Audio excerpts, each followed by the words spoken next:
We are in Hyphens Haven, the space for multi-hyphenate artists who work on stage and off, in front of the camera and behind the scenes. We share our paths to becoming who we are. Today's episode centers on a 20-year veteran of the radio and broadcasting industry. He has also served as an educator, which allows him to bring a unique perspective to what he does. As host of the G Smoove Experience on K92.7 in Columbus, Georgia, Smoove brings his talent for connecting with an audience, words of wisdom, and soothing voice into a space where he has enjoyed much success. Also, as a recording artist, he understands what is missing in R&B music and how to speak to a topic that everyone wants, but few know how to express effectively in music: love. So I'm so excited and thrilled to introduce someone that I'm personally connected to, the multi-hyphenate artist, George G Smoove McDonald. I was about to say experience, but hi, George. It's all good. How you doing? I am great. I'm just grateful that you're here sharing your journey with us. And as we want the audience to get to know who you are, we always begin at the foundation. So if you would tell us about your parents or those you were raised by, what are their names and professions, and just where are you from? So I was born in Northern California on an Air Force base. Both my parents were in the military. They were in the Air Force.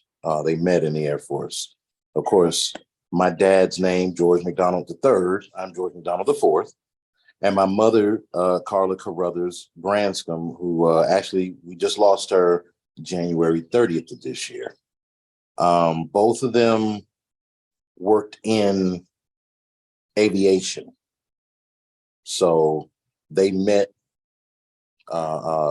working on planes. And we moved to, right after I was born, we moved to basically Los Angeles, place called Palmdale, California, Southern California.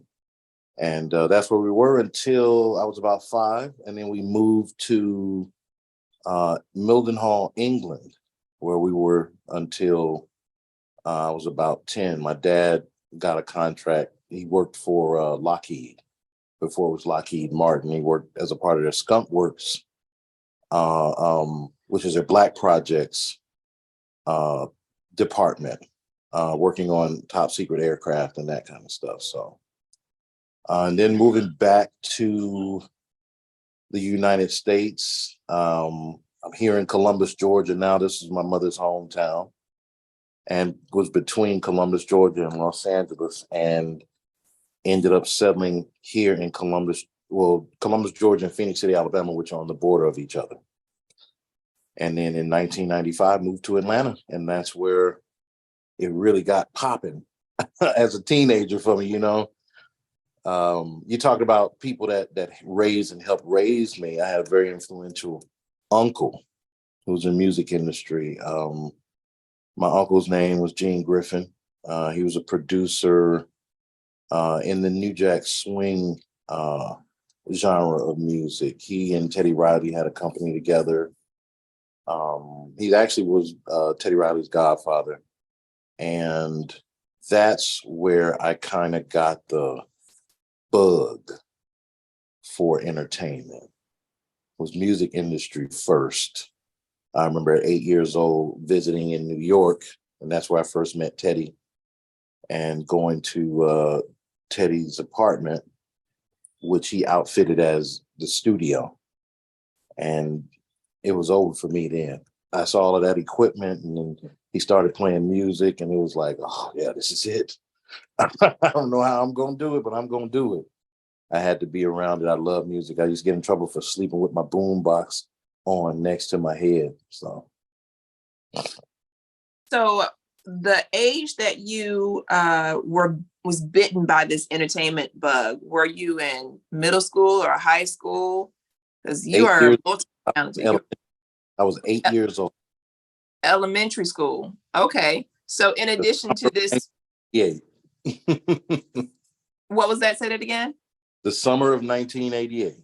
the summer of 1988. So you are 8 years old in elementary school. You're having this amazing experience that does not come to a lot of children as 8-year-old young men growing up. Was there also a teacher that saw something in you that helped bring out this talent he or she saw? Not particularly. There were teachers who said that I had a way with words, but not necessarily. I'm gonna be honest with you. I didn't even realize I had a talent for like music and songwriting, because I don't really read music, but I had a way with words because I used to get in trouble for talking all the time. But now I make a living off of talking.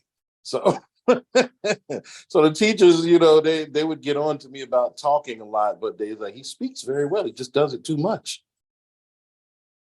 Okay, well, so take us into that journey of being with your uncle. You're 8 years old. Was there a particular moment being near him that has made an impact on you today?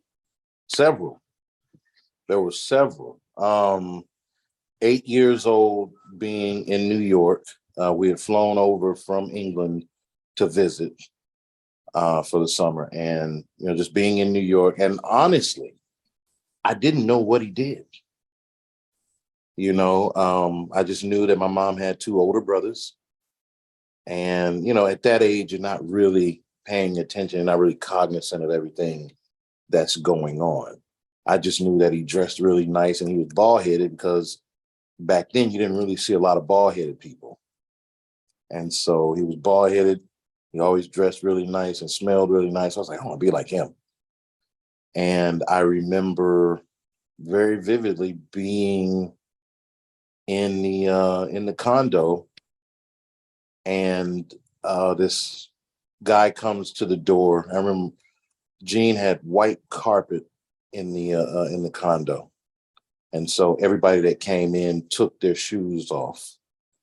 And this young guy comes in. He's like, "Hey, what's going on?" And when he comes in, my cousin says to me, he said, "Oh yeah, that's Teddy Riley." I was like, "Oh, okay." I didn't know who Teddy Riley was. And you got to realize this is also at the very beginning of that, because Teddy had only really been doing music, maybe, or been known doing music, I guess, like a couple of years.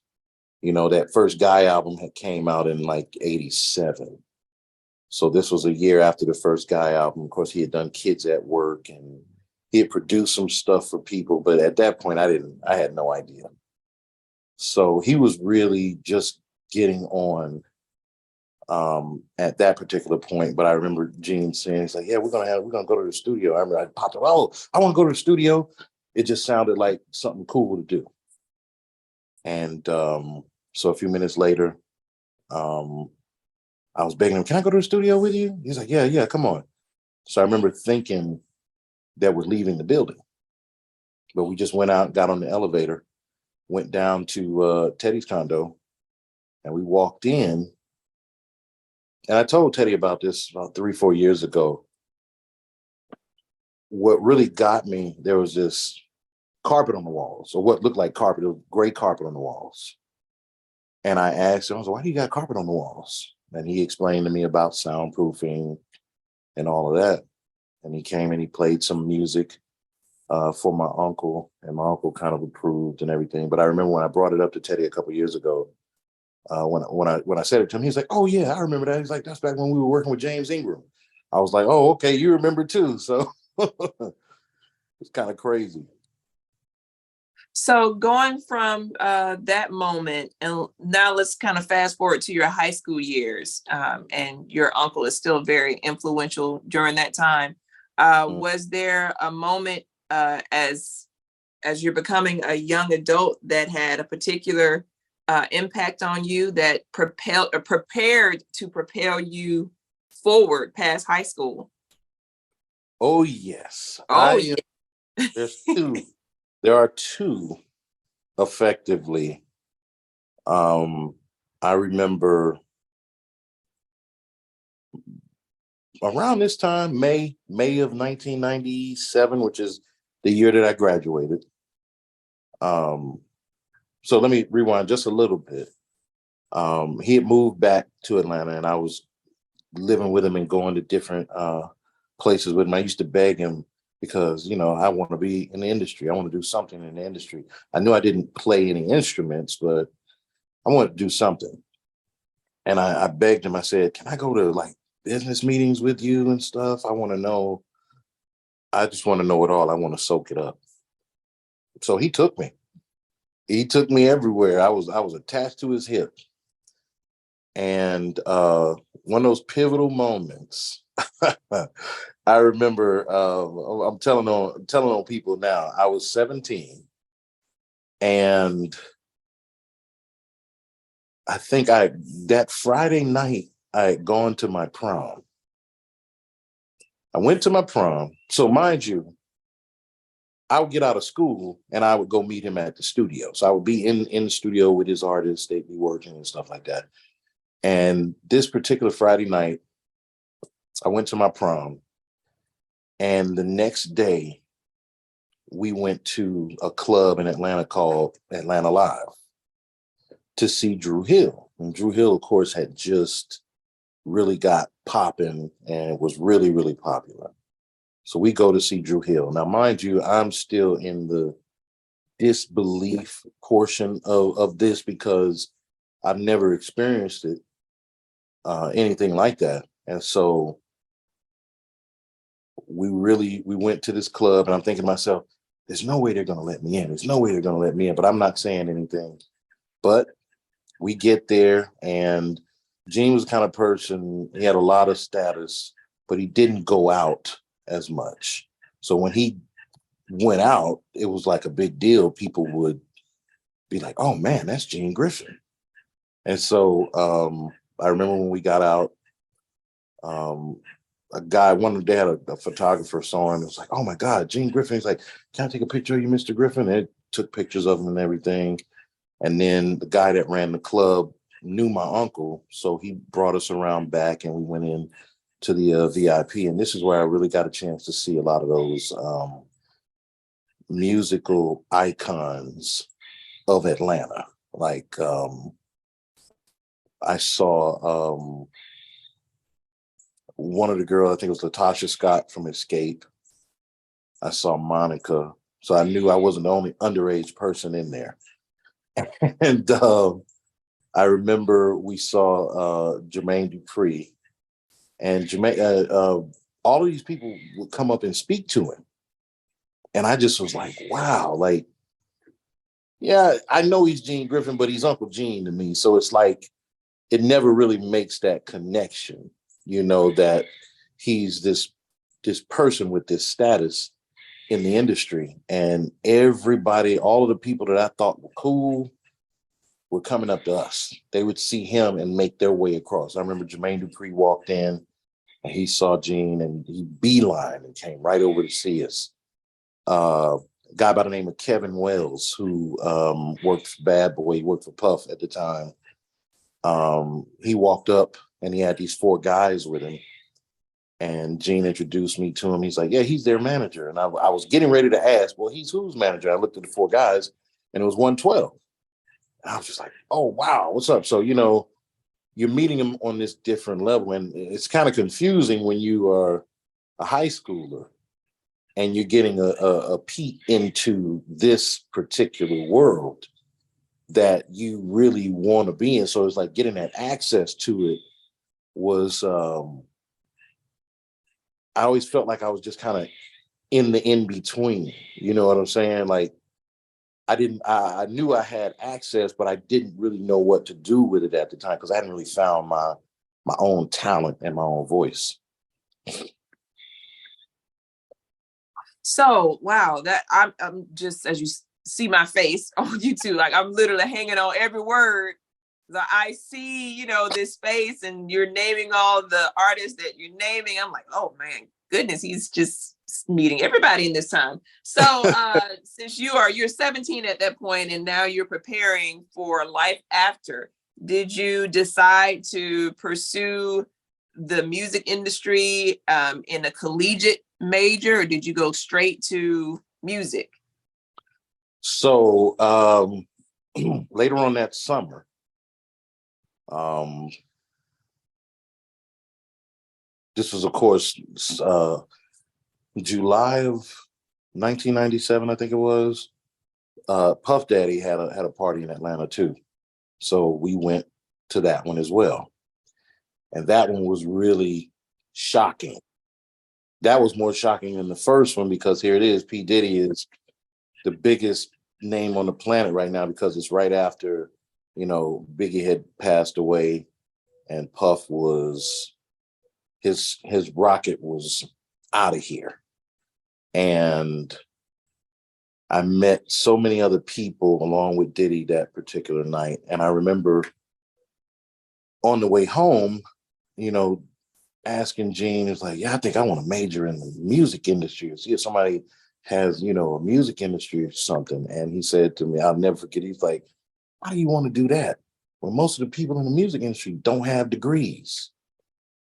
And I thought about it and I was just like, well, you got a point. I was like, so what do you think I should do? And he told me, he said, I'll tell you what's going to keep you close to the industry and where you're going to have a voice of your own. I said, where? He said, in communications, television and radio and that kind of stuff. And he used to always tell me, he said, do you want to be the person in the light or do you want to be the person turning the lights on and off? And I thought about it and I was like, wow. And I did like to talk and I love to play music. So I ended up pursuing my career in radio, and like he had me pegged to a T. He knew exactly what I would be good at and what I would love to do. So, not only did he, advise me, but he paid attention enough to me to know he would excel in this particular field. And it's kept me close to the music industry and afforded me a lot of other opportunities just being in radio, because everybody knows that when you work in one aspect of communications, it crosses over. If you work in radio, you're going to have opportunities for television. You work in television, you're going to have opportunities in film. And now that we've got convergent media and digital media, podcasts, all kinds of things open up because it's really doing the same thing, just on a different medium. So as you are about to enter your collegiate year studying communication, what college did you attend? I went to Morris Brown College. Morris Brown Wolverines. Yes, sir. Atlanta. Yes.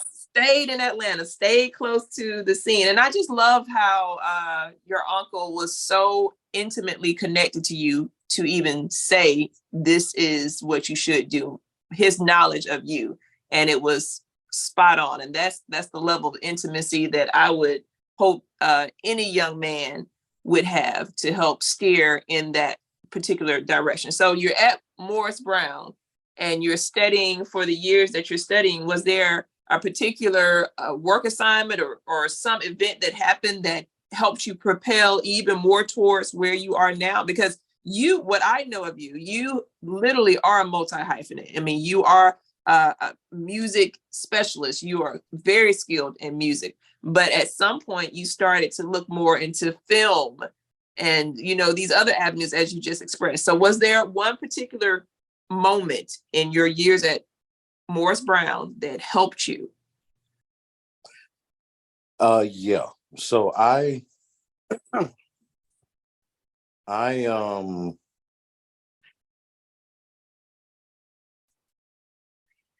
came in, and of course, my first couple of years, you goof off.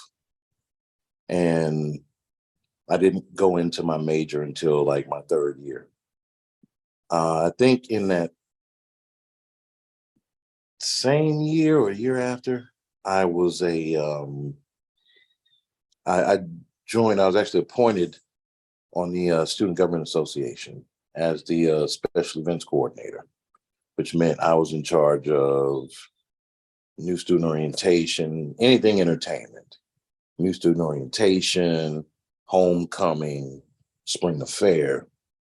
And I had an opportunity to work with a lot of artists that I personally admired, and people of my age range, excuse me, classmates admired and stuff. So doing that kind of gave me a sense of the business side of things and planning side of things as well. I had learned a lot from my uncle as well when it came to dealing with artists, because when he was basically A&Ring a project, I watched him set up the photo shoots. I watched him go and get the clothes and dress, work as a stylist for his artists. We even would go to the stores. I remember he had a friend at Neiman Marcus who would get us clothes for the artists and stuff. We'd go to the Versace store. That was huge back then.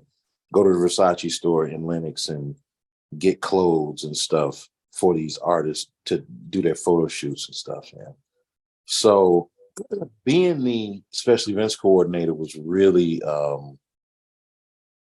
was a lot of fun. It was a whole lot of fun. It was very busy, but it gave me a real look into what it would be like actually holding down a career in the industry, because that is constant phone calls, constant meetings, constant planning. And I really learned that success, people don't just end up being successful. There's a lot of planning and execution that goes into it. Success is not an accident. It's planned. Wow, that is some powerful words, because to the high schoolers and collegiate students I know who are listening, they should know that if they're interested in working in entertainment, it doesn't happen by chance. This is something, as you just stated, that it is planned, it is thought about, it is laid out, and you go after what you write down.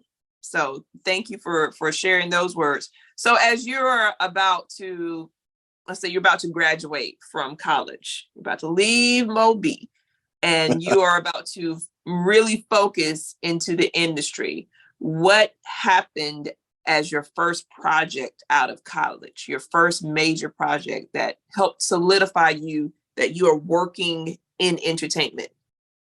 Oh, wow. So actually I got it before I graduated. My senior year, I started interning at V103, the radio station in Atlanta. And while interning, I got hired. So I got hired as a producer. And so it was like, I walked around, my chest out. People were like, wait a minute, you work for V103? Yeah, I work. And I was producing a show on WAOK at the time, and people could tune in and listen to the show. And sometimes I had the opportunity to talk on there. I had really trained my voice to be in radio. So I was one of the only interns that they allowed to actually voice commercials. And so like I would get all these calls from people. I thought I heard you on V103 doing a DSW shoe warehouse commercial. Yeah, that was me. Wait a minute. Oh man, that's crazy. I heard you doing a commercial with Portia Fox or with Greg Street. Yeah, that was me. I was like, oh man, you up there doing it and stuff. I wasn't getting rid of it. As an intern, I wasn't getting paid.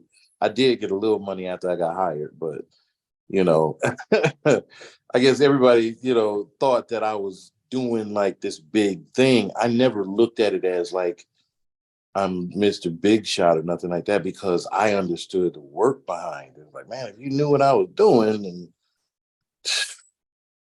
I would get some of the flunky work, because those big radio jocks did not want to do production. So they would, because when I interned in the production department, actually voicing commercials and dubbing commercials, because spots would come into the station in different sources, and we had to put them all on what looked like 8 tracks we called carts at the time. And this is before the radio station went fully digital. And so I'd have to record it. If it came in on reel to reel or an email or through something called DGS, whatever source it came in on, I had to make sure it was put on a cart and labeled and put in the proper studio. So it was very tedious, what I call flunky work. But you got to do the flunky work. You got to clean the bathrooms before you can start going out there and presenting and stuff. And I was very willing. That's one thing I would like to say. The Bible says, "Do not despise humble beginnings or small beginnings." That is the absolute truth. Whatever gets you in the door, if it is your dream, whatever gets you in the door, do it. Now, you have to be careful because you don't want to get into a place that pigeonholes you into one thing. Like, I wanted to be in production, so I interned in production. I didn't want to be in promotions, so I did not intern in promotions. So I'm not saying go any way that gets you in the door, but like around anything that gets you around what it is you're trying to do. And I got some very good guidance from some very big name people when I started voicing commercials. I remember a couple of times, I would come in and Frank Ski would grab me and say, "Hey man, was that you on that such and such commercial?" Like, yeah, he was like, "Good job, man. I know that there was a different voice. So good job. Keep doing what you're doing. Make sure you smile when you do it." I was like, "Oh man, thank you. Wow. Frank Ski is mentoring me," or Joyce Littell or Porch Fox, all of them really like poured into me. And maybe I don't even know if they realize what they poured into me. Because I was a sponge at the time, and I'm sure they've had a million interns come through there. And then everybody that comes through there wants to be the next guy or the next girl, the next name in the business. But I really took it to heart. And so I'm very grateful for those who were willing to teach. Awesome. So you're working as a producer now because you were hired as an intern, which is mind blowing. It's incredible. How long did you work as a producer before you moved on to the next title? Well, I got fired. I goofed it up, Oh, you followed the bag. Oh, okay. I was there about a year. I interned, and then I was there about a year after. But I got fired, and honestly, it broke my heart because like I started at the top. So where else is there to go except down? And at that time, I was like, man, I got fired. I don't want to. I had to do a lot of humbling. I had to be humbled, and I didn't want to come to a small market because everybody said, "Well, you're gonna have to go to a small market to blow up." Well, here it is. I went from an intern to a producer, so I'm doing my thing. You know what I'm saying? I'm different. Nah, buddy. It's like God said, "I'm going to show you what it is at the top. Let's go all the way to the bottom. You got to climb your way up." But you know what's at the top now, so you know what you're working for. And so I got out of radio for a minute. I never got out of like doing independent things as far as film. I had a good friend. As a matter of fact, there's a show on Fox Soul right now. It's called In Style Atlanta Uncut. The show's creator, Carmen Simmons, I went to college with her. She was at Clark Atlanta. I was at Morris Brown. We were in the same mass comm program. And we started, she had this idea for a TV show just going out covering different events and stuff like that. So I was a segment producer on that show, which was Urban Runway, and became URTV, Urban Runway TV. And I worked for Nordstrom too. I was up there at Perimeter Mall selling shoes at Nordstrom.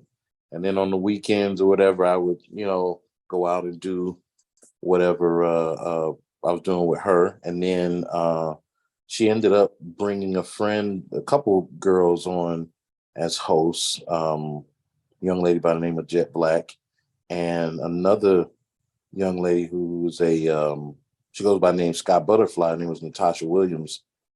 And now they are on this reality show on Fox Soul all together as it's a show about an agency that goes out and covers events. So it's a show about exactly what we were doing. And they are some of the hosts on that show. So it's awesome to, sit back and watch. I actually just ran into them at the Pink Awards a couple months ago in Atlanta. And but I did that kept me kind of around the industry. And I had a friend who was a rapper at the time, so I continued to work with him. He actually became an actor. His name is Medina Islam, and he actually played on Tyler Perry's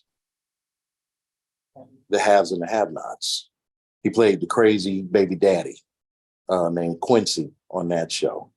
And he was actually my roommate in college and then after college as well. So I stayed around the industry doing stuff. I was always out. When you're in the industry, you have to be out until you create a name for yourself and people really recognize you. And so I stayed in a studio somewhere, working, trying to put things together and working with different producers. But I still hadn't really found my voice as a writer. I didn't find that until like 2008. So I left V103 in 2002 and went to work for Nordstrom and then Neiman Marcus, but I still did my independent stuff in the industry. And then 2005, I decided to move to Columbus and get back into radio. My mom asked me a question, and she sounded so disappointed. She asked me a question. She's like, "So are you just not going to go back into radio? You went and got this degree?" And I was like, "Yeah, just too many politics in the radio business. I don't want to deal with it and all of that." And I could tell she just sounded so disappointed. Like, "Man, you went to school all this time to get a degree in this and you ain't going to use it."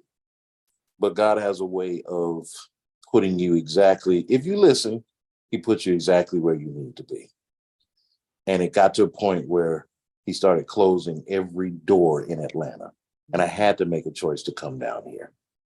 But coming down here put me exactly where I needed to be. So I came down here and I got on radio station Foxy 105. I did fill in. Of course, you start at the bottom, filled in on the old folk station for a little bit, and start filling in on Foxy. And then they ran into an emergency situation where the person that they brought in to do middays took the job and was back and forth, but then ended up not being able to do it. And they needed me. We were coming up on a ratings book and they needed me to fill in. So I filled in and got some really good numbers. And that kind of gave me the confidence. Okay, yeah, this radio thing. All right, we're going to see what it do. And then I was here for about a year and a half. I started working in television news as a production assistant as well. And then I decided to leave it again. And that's when I moved back to Atlanta and decided I was going to be a teacher. But I went to teach broadcast video production, which again kept me around the industry. I was around cameras every day. I was shooting stuff. I'd take their equipment and go shoot something independently. I use it all. I'd have my own projects and I'm in there editing and, so I guess my point is there's no straight line to success. There's like, and then you get there. It's a lot of twists and turns, you know, and I was actually teaching when I met you. That was the summer after my first year of teaching high school broadcast video production. And I just, although I was teaching broadcast video, doing all of the stuff that I did before with like the independent stuff gave me the years of experience to get the job teaching broadcast video production. Well, teaching broadcast video production put me back in music studios. That's where I met our friend John Wheatley. And that summer, John called me and was like, "Hey, what are you doing?" I was like, "I'm chilling, man, you know." He's like, "Yo, why don't you come up to this movie set?" I think y'all were on like day 2, shooting at the Connecticut School of Broadcasting up in Dunwoody. And I was like, cool. So I came up there and, you know, I think Lil Duval was on set and Jael Roberson was on set. Dwayne Boyd, of course, was directing, and he was acting in it as well. And I was like, yo, I'm not doing nothing this summer. I would love to, you know, volunteer and work on this set. Like, you know, I get a check anyway because my teacher salary is divided over 12 months. So why not? And Dwayne brought me on, and the rest is history. I always call that the 4 minutes that changed my life. Because, of course, the movie's called 4 Minutes, but working on that really, really lit the match for me doing film and taking film seriously. Incredible journey. This is just so amazing. You know, folks who are listening, I mean, you just cannot give up on what you set out in the atmosphere. Trust that if you have good intentions, they will fall into place in the manner that they are meant to fall into place. So just keep pushing. So as you are, we met on 4 Minutes and worked together. So after that film, what was the first project as far as an independent full length? Because his resume, ladies and gentlemen, and I'm going to put the bio in the description box. His resume, he has films and music, and he's just truly a multi-hyphenate artist. So what was that first film for you after 4 Minutes of yours? This is your film. So my film, first I got to shout out Pierre, comedian Pierre, because I met Pierre on the set of 4 Minutes, and he was talking about doing his own films and stuff and series and all of that. And I remember I didn't have his number, and I talked to Dwayne Boyd. I said, "Hey man, will you talk to Pierre? I really want to, you know, work with him on some of his projects." Pierre always gave me a shot.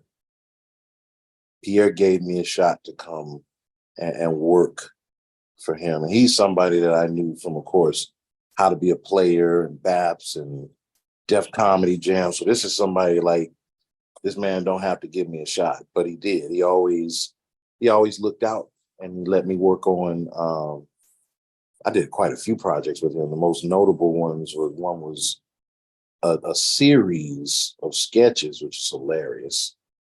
And then he did a movie called Slice, which was like a murder mystery comedy. And then he did 2 sequels to that. I worked on the first sequel, but I didn't work on the second one.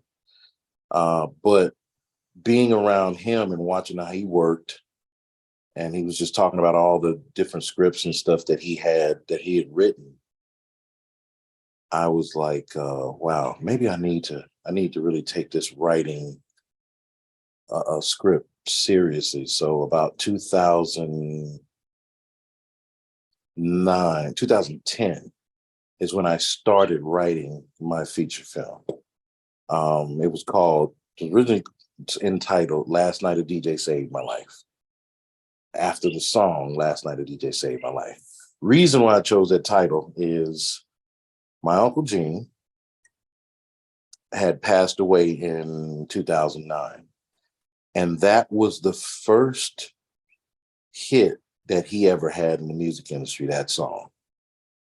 I grew up with that record hanging up in my grandmother's house, and it always just seemed like it was a movie title. It's like, Last Night a DJ Saved My Life. Like, that title's just too long. That's got to be a movie. And when I realized it, of course, myself being in radio, I was like, you know what? I could take some of these experiences that I've had and kind of put them into script form and then fudge the rest of it as this DJ radio personality guy saves a girl from some kind of a situation. And that situation happened to be domestic violence. And so that's how I started coming up. I came up with probably the first 45, 50 pages. And then there's another guy by the name of James Flournoy, who I knew from some other projects, who, you know, took an interest and was interested in helping me complete the script. And so we started, and in that time, the motherboard on my computer went out. But I didn't lose the script because I had the presence of mind and wherewithal to email a PDF form of the script to myself every time I was done writing. And so at that point, I just kind of stopped. I had a lot of other life things going on. And so I don't want to say I walked away from it, but I just put it on the back burner to deal with those more present issues in my life that I was dealing with. And during that time, around 2014, I ended up moving back to Columbus. And I said to myself, well, if I'm going to be back here in Columbus, I'm going to go back into radio. And wouldn't you know it, I ended up coming back and becoming a producer for Tom Joyner. And so I was Tom Joyner's in-market producer for 3 years. And then I got my own show. And I've had my own show since 2017, G Smoove Experience. But in about 2017, James and I reconnected, and he asked me, he said, whatever happened to those pages that we were working on? And I was just like, I still have them. I was like, I sent myself PDFs of them. I was like, but I don't have a computer. So I don't have Final Draft to type out, you know, the dialogue and stuff. He's like, well, I got it. He's like, send them to me. So I sent them to him, and in about a week and a half, we finished the script and then turned around and finished another one that I had started. And so we started looking for people to invest and people to finance it, or, you know, just to see what we could get, and ended up getting the money up and shot it independently in Atlanta. We got some really big names. Omar Gooding is in it, Angie Stone. Who else? Dennis White from Notorious. He played Biggie's friend D-Rock in that movie. Jasmine Burke and Cisco Reyes are the male and female lead of that movie. And a couple other people you would probably recognize and just seeing the movie. And it was a great experience to really be doing that. I told somebody, I said, man, it's really crazy when you actually become what you've imagined yourself to be for so long, you know, and that was a big deal. I'm gonna tell you something. I probably shouldn't say this, but I remember the first day that I went up to film. I booked a hotel and I went up.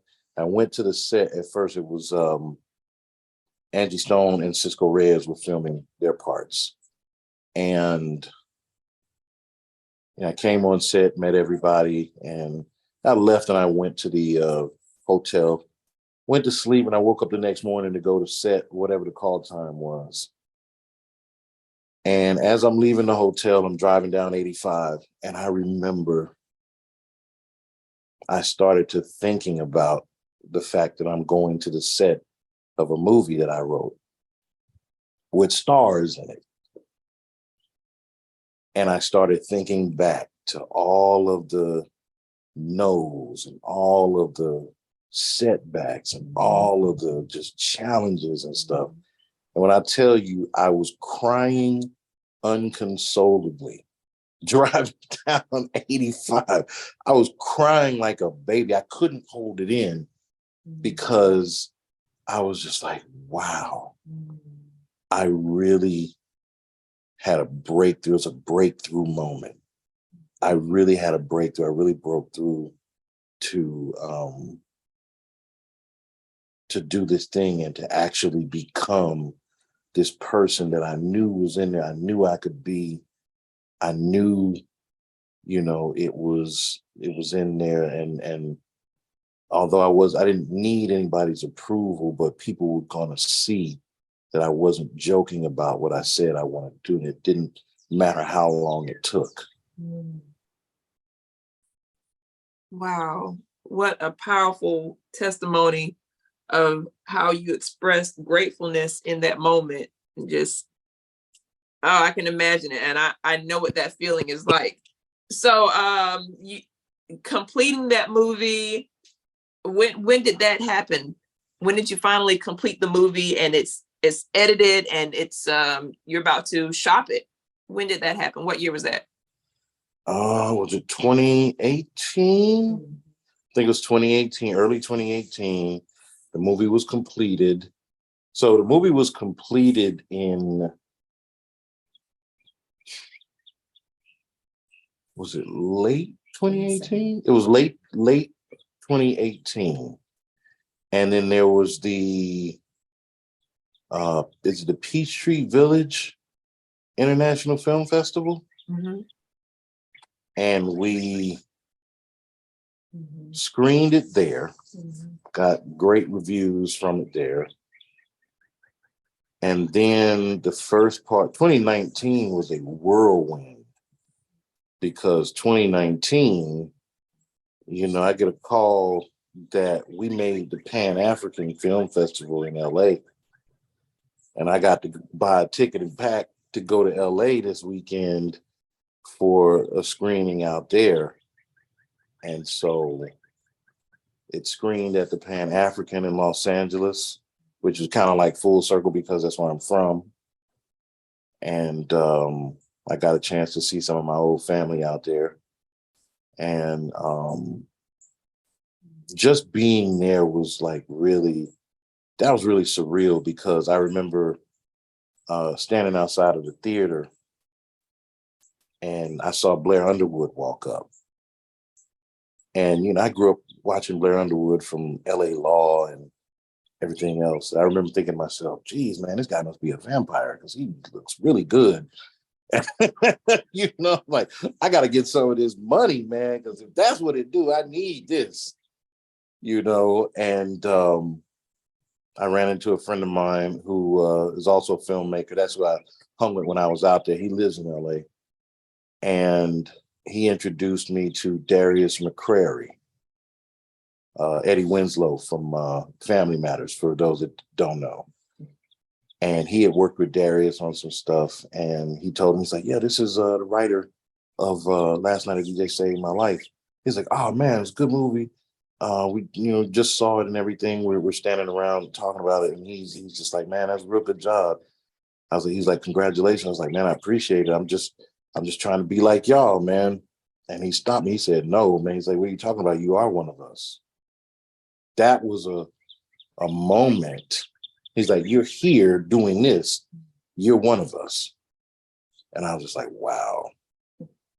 And that was a really validating moment for me because it was like, okay, I'm no longer trying to do this. I'm doing it. And who else did I run into? I think the most shocking one is I ran into Mario Van Peebles coming into the theater, and me and Kevin were leaving. And so Kevin talked to him about some other stuff, and I introduced myself to him. Of course, I want to take a picture with him because I grew up watching him. And I mentioned that we knew a person in common, Brad James, because I had worked with Brad on some stuff, and he was currently working with Brad on a show called Superstition. And I made the statement. I said, yeah, we had originally offered Brad the lead in this movie, but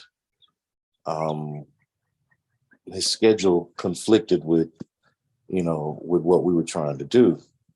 And right out of nowhere, he goes, "Oh, you're working with Cisco and them on that movie." And I'm like, "Oh, you know?" And he was like, "Yeah, yeah, yeah. Was it just a DJ movie?" I said, "Yeah, last night a DJ saved my life." He's like, "Yeah, yeah." And I was just like, mind blown completely again. I'm like, I don't believe that Mario Van Peebles just told me about my movie. And he knew about it. Like I couldn't I just couldn't wrap my mind around it. Just like, wait a minute, this is Mario Van Peebles, man.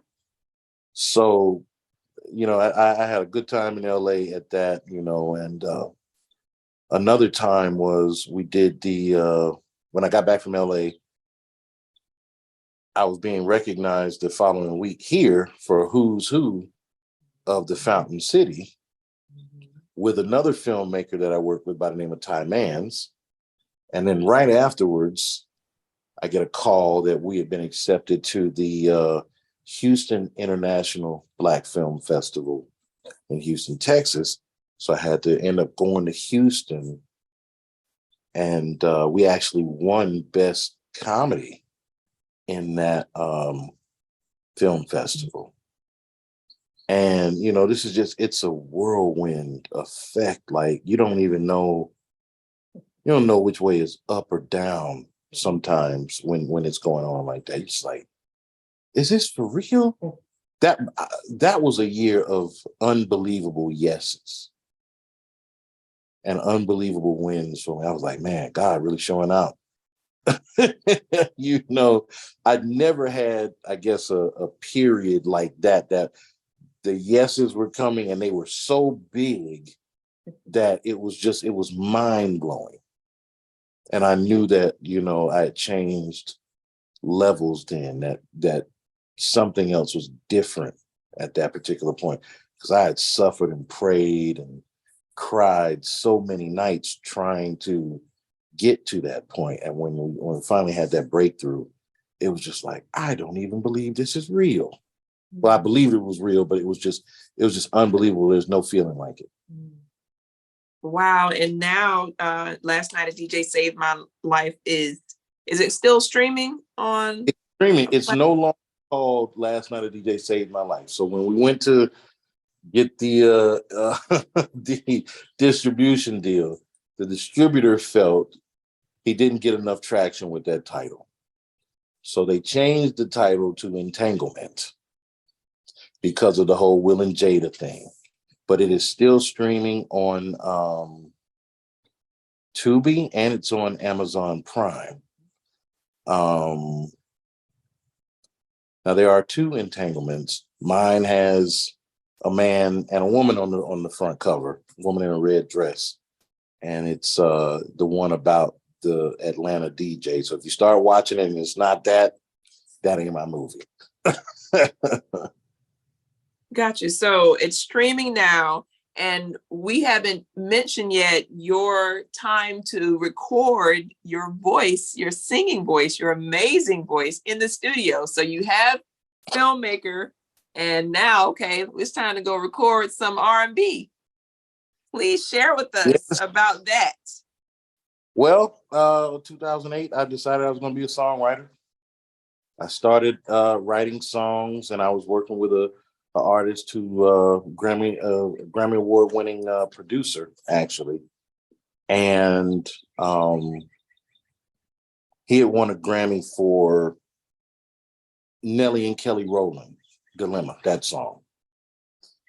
And what was so crazy about it was I just wanted to be a songwriter, but I had no actual. Gene had taught me how to write songs and stuff, but I'd never really put it to use. So I would write, and I'd always have to find a demo singer. And so anybody that's ever worked in the industry and had to deal with demo singers, you know, that can be a little sketchy sometimes, getting people to show up on time and be where they need to be, and then getting them to sing the record the way you want it sang. So one day I remember I was in the studio with a producer. I said, yo, you got auto-tune? He's like, yeah. I say, listen, record me. I'm going to sing this record, you know, the way that I want it. So just auto-tune it. And it came out kind of dope, you know. And so that gave me the confidence to just keep recording my records, because I was trying to knock out records at a fast pace. So I started writing and recording records. And when I would let people hear, they were like, man, you might need to put something out. And I was like, I don't know about all that, you know, but then it just, you know, I keep on. Any muscle that you continuously work out improves and gets stronger. My voice began to get stronger and stronger. And so it led me to 2020. I dropped my single. It's called The Life of Me. And the video is actually on YouTube. I'm working on finishing a project. You know, the pandemic sat all of us down, but I actually had the opportunity. So more recently, I had the opportunity to record some records for the soundtrack for a movie that I am in that's coming out in the next couple of months. I filmed my parts in Nashville back in August. And I ended up, it was actually, the name of the movie is The Life of Me. It was written and inspired by the song that I put out. And then we worked it out with them to do the soundtrack and everything. And so I've got about 2 or 3 songs that are in the movie, but one of the scenes in the movie is me actually performing one of the songs that I wrote. So I'm singing in a club. All right, and actor onto that list of titles too. Get in front of the camera too. So yeah. From Filmmaker, and you spoke about your recording studio talents, and yet you're still managing your own show in Columbus, Georgia. So can you take us through what is that process? Like what's a day in the life of you working as the host of the G Smoove Experience on radio? What is that like? And before you answer that, my sister, Alicia. Yes. Would you be able to go pick up Auden? I just started a test. Okay. What I can do is I'm going to take the phone with me. Okay. And we're just going to continue this conversation. And yeah, because my daughter is literally like 6 minutes away, but that happens when you're raising a child on your own. So tell me about it. I'm just going to take off the video, but I'm still here, people. It's very, I don't want to say it's simple. It's simple now. But, you know, I'm on the air from 7 to midnight. So I go in about 5:30 and, about 6 o'clock, 6:30, go in, I read my show prep and everything. The first hour of the show is a mix called the 7 o'clock Smooth Drink. It is pretty much happy hour on the radio. And then I got to take my camera off for a second. And then we have a portion that is R&B and throwbacks. And then afterwards, it's the real love zone, but we slow it down. and that's from 9 to midnight. But the show is Monday through Friday, 7 p.m. to midnight. I have all kinds of guests on the show. As a matter of fact, I do a segment on Mondays called New Music Monday. I just had Angie Stone on the show yesterday. Oh, that's what's up. So you were able to reconnect with her. Oh yeah. So I didn't tell you, but as a songwriter, I worked on her latest album. So her new album's coming out next month, I believe it is. And I actually I co-wrote like 3 of the records on there. So we're adding now, right? So we have a filmmaker, we have actor, we have radio host, we have producer. Yeah, you're just it right now. Yeah, it look, I can't stop. I'm like Diddy, can't stop, won't stop.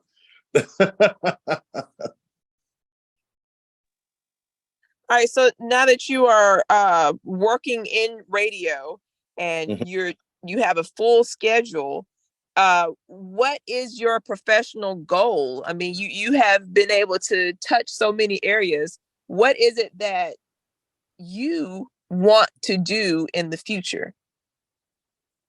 Whatever is put in front of me. I have a desire to, I'm really a positive person, so I have a line of t-shirts and stuff that I have been doing. I have a mantra that says attack your destiny.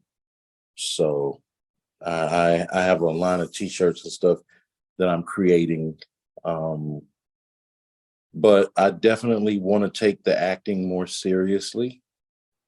I was speaking to a director last night that I work with, and just have the opportunity to act and write more films and even some episodics. I got a friend who is a writer. She's the writer for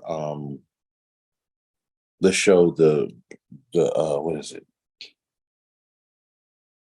The Family Business. Her name is Jill Hunt. And she's a writer, like, because she wrote a bunch of books and she writes television and movies. Of course, she wrote that TV show, The Black Hamptons, and of course, The Family Business. And she's written a bunch of other stuff, you know. So I think that I don't think there's a limit to what I want to do. You know, I think the biggest lie that was told to us as children is we had to grow up and be one thing. I just never subscribed to that because there's so much time and there's so much stuff to do. Why would I want to limit myself to doing one thing? And right. And as you think about how children may have their dreams dashed, and, you know, you may even encounter family members who don't really believe in their child's dream. Is there a piece of advice that you could offer to those young artists who are listening, something that really helped you and you could share with your people who want to be like you? Attack your destiny. Go, do, be. You want to go somewhere, you want to see somewhere, go somewhere. You want to do something, go do it. If you want to be something, go be it. Who told you you couldn't? I'm telling you, you can. Especially if you're willing to pay the cost to be that thing that you want to be. I just never believed that there was anything I couldn't do. You know, and I've had detractors and people that discouraged me, but I always knew within myself, I said, that's all right, because I'm going to get my shot to show you. And believe me, when you see it, it's going to surprise you. You're going to be very, very shocked. But I was always confident in myself, just knowing that, you know, if I can learn anything, if I put the time in. That's the great thing about the human mind and the human brain, it will adjust to anything you give it. So if you feed it excellence, it will become excellent. I love you, and thank you for sharing those words. I forgot to ask you, are there some artists that you would particularly love to work with, having all of the areas that you've been in? Are there like just a few artists that you would just love to work with, which is putting names in the atmosphere? Oh, absolutely. Well, like I said, I just got to work with two of them, Angie Stone, and we just finished Ruben Studdard's album. I always wanted to work with Ruben since way back when he was on American Idol. But Joe, my dream project would be working with Joe. That guy is R&B personified. Dave Hollister is another one, and I was doing some stuff for Dave Hollister, and I don't know, that still may be in the works, but a lot of those legacy artists, Jaheim, I really want to do some work with him as well, and I truly believe I'm going to have the opportunity to, just because of the people that I'm working with right now. And they've already done stuff with him, done some of his biggest hits. So those opportunities, you may see my name in the credits on some of those songs forthcoming. We'll just see how that goes. I'm claiming it. And I'm gonna claim it with you. And one more question before we go to our final segment. Are there particular tools that you must have in your line of work? I would say get a computer with a recording program, Studio One or Pro Tools. Get a microphone, headphones, an interface. You know, if you want to be a writer. See, I got all of those things because I'm a radio personality. And, you know, when certain things happened, when the pandemic was real strong and we were locked in, I actually was able to record my show from home and send it in. And it still had the same quality as if I was on the radio. So nobody knew that we were locked down. So whatever tools of the trade, but for this, you definitely need a computer. I would always suggest a MacBook or something with a lot of RAM and a lot of storage, because it allows you to do multiple things. Like if you want to screenwrite, you need a computer. You have to install a screenwriting program. I always suggest, what is it called? Final Draft. If you want to record audio, like for my show, I use Adobe Audition, but if I'm recording like vocals, then Studio One or Pro Tools. And thank you for sharing your list of tools. So students, please go and investigate all of the tools that he has named to help you if you want to pursue working as a DJ or working as a recording artist, to have all of those things at your disposal. So we are coming to our final segment. This is just a quick answer. Well, some of the questions are quick answers. It's just a way for the audience to get to know you a little bit more as an individual. So I'll ask these questions and you just give me a reply. Are you ready? Let's go. All right. Let's see. Dogs or cats? Dogs, but I love cats too. Okay. Window or aisle seat? Window. Okay. What book would you give as a gift? 48 Laws of Power. What is your favorite recipe to cook? Baked salmon. What movie could you not resist watching if it came on right now? House Party. The original. The first. Sure. Yes, the original, yes. If there was a particular theme song or theme music that would play when you entered a room, what song would it be? You might not know this one, but it's by my friend Medina Islam from the Has and Have Nots. It's called The World's Greatest. I am unfamiliar with that song, but I will absolutely check out that song. It's called World's Greatest by Medina. By Medina, yeah. Okay, I'm going to check that out. I love the title of that song. So let's say that this song is playing and you are in a social gathering. Is there a particular drink that you would order to just make you feel good? I'm not much of a drinker, so I drink less than socially. Beer, I'll drink a Blue Moon or something like that, and depending upon where I am, a smoked old fashioned. Okay, what makes you laugh the most? People. This isn't a quick answer. I can give you a quick answer. When I look at the past and how blatantly insulting some things from the past are, like a friend of mine and we have this running joke about how slavery really did a number on Black people.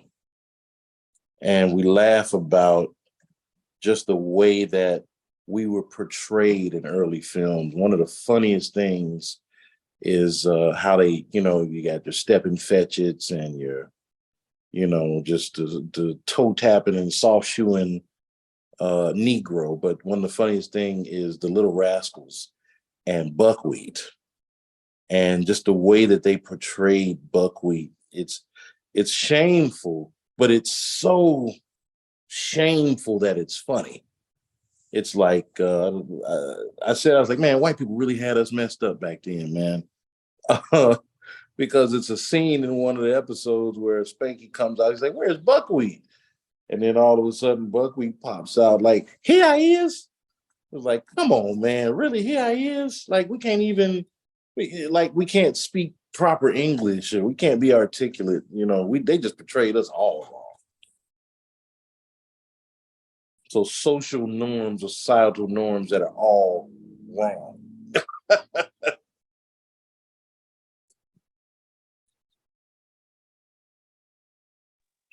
I'm here, I'm listening. I'm just trying to do multiple things at once. And I just thank you for your patience. But yes, I hear that with the societal norms and trying to get that together. And this is the first time in my interview process for the show that I have taken my show on the road to go pick up my daughter, and I did so successfully with one hand on the mute button because I knew once she got in she would have something to say. But we're almost to the end. I just have a couple more questions for you. So who is your favorite person to follow on social media? My favorite person to follow on social media.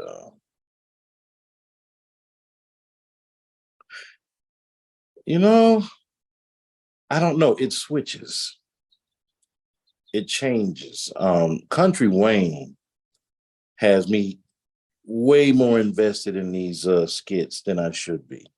Right now, I'm trying to figure out what's going on. It's almost like soap operas. So right now it's Country Wayne, and I know it'll change when I see something else. But Country Wayne is really, really got me right now.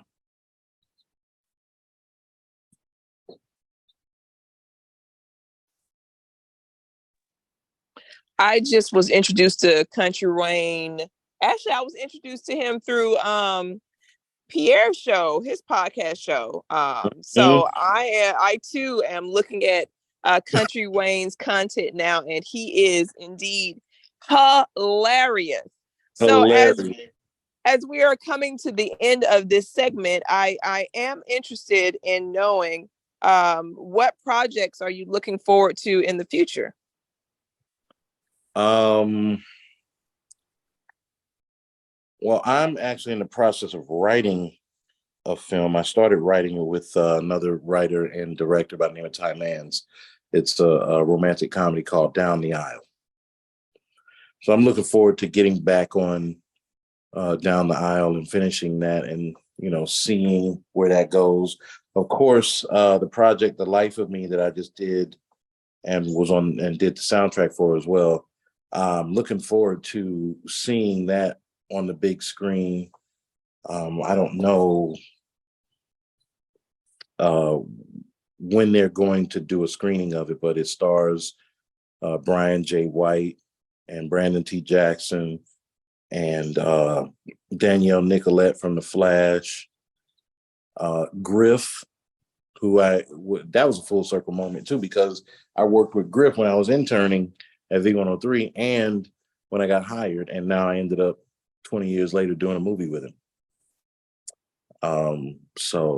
And he's in radio. He's on Erica Campbell, Wake Up with Erica Campbell in the mornings. So I'm really looking forward to that movie, The Life of Me, coming out and everybody getting a chance to see and hear more of my work. Awesome projects that you speak of, and I too look forward to seeing anything with your name on it. I mean, I'm a big fan.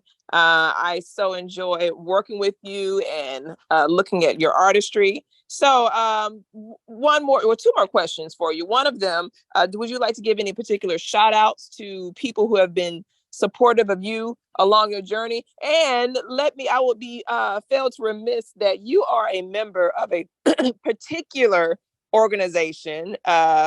Yes. Would you please share? The Brothers of Omega Sci-Fi Fraternity Incorporated. All right. Yes, I am celebrating 10 years this year. And May 31st is my 10th Q-versary. Shout outs. First and foremost, my family, my wife, my brother and sister, of course, my mom, who has gone on to glory now, always supported me. Of course, my Uncle Gene. And really the people who have given me a shot, like Dwayne Boyd, John Wheatley, Pierre,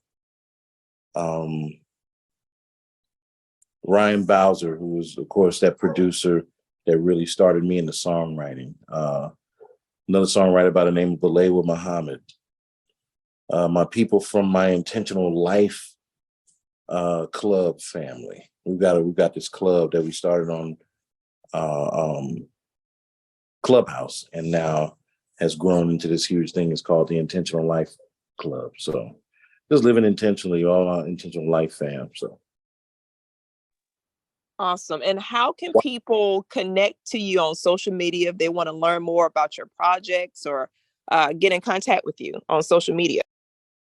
Okay, so check me out. I'm not one of those who's got all the same name for social media. So on Instagram, I am G Smoove 3.0. That's GSMOOVE 3.0. On Facebook, I am George G Smoove McDonald. Hit me up. I always respond. On TikTok, I'm official King IV. IV as in the Roman numeral 4. So check me out. I be doing the most sometimes. That's cool. That makes for cool engagement. So, folks, we have come to the end of today's spotlight for this phenomenal multi-hyphenate artist. If this podcast has helped you, please share. Be sure to like, follow, and subscribe to Dream of Drea across all social media platforms. My name is Drea, a girl that's on the go today, of Dream of Drea, a production company specializing in driving your ideas from pages to stages and from your dreams to screens. Remember, wherever you are, and I was a few places at once today, right now is the perfect time to act on your dreams. Thanks again to George G Smoove McDonald for joining us and for bearing with me. And we will see and hear and, get all the comments from everybody later. Until then, be blessed, y'all. Bye. Thank you.